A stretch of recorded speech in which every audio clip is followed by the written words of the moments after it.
اللہ تبارک و تعالیٰ نے بتایا کہ مومنوں کی 5 صفات ہیں۔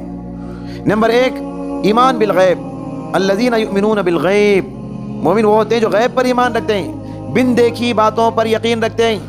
اللہ کو ہم نے دیکھا نہیں مگر پر اللہ پر ایمان مضبوط ہے، فرشتوں کو ہم نے دیکھا نہیں پر فرشتوں پر ایمان مضبوط ہے، پیغمبروں کو ہم نے دیکھا نہیں مگر پیغمبروں پر ایمان مضبوط ہے، ساری آسمانی کتابوں کو ہم نے تورات انجیل زبور کو دیکھا نہیں مگر ان کتابوں پر ایمان مضبوط ہے، آخرت کو ہم نے دیکھا نہیں، آخرت کے مراحل، قبر کے مراحل، قیامت کے مراحل، جنت و جہنم کے مراحل ہم نے دیکھا نہیں پر ایمان ہمارا مضبوط ہے، تقدیر پر ہمارا ایمان ہے، ہماری تقدیر کو ہم خود نہیں دیکھے مگر تقدیر پر ایمان مضبوط ہے۔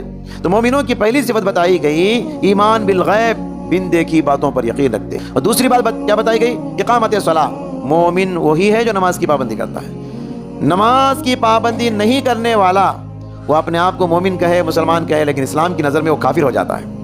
یاد رکھیں میرے بھائیو، نماز ایک مسلمان پہ پوری زندگی میں 5 ٹائم فرض ہے۔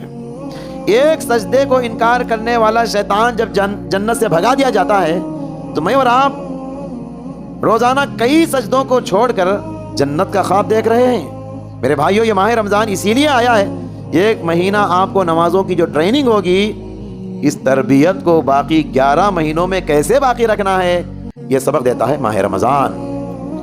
تو تیسری بات مومنوں کی صفت کیا ہے؟ انفاق، یعنی اللہ کے راستے میں وہ دل کھولنے والے ہوتے ہیں، اپنا ہاتھ کھولنے والے ہوتے ہیں، دریا دل ہوتے ہیں ایمان والے۔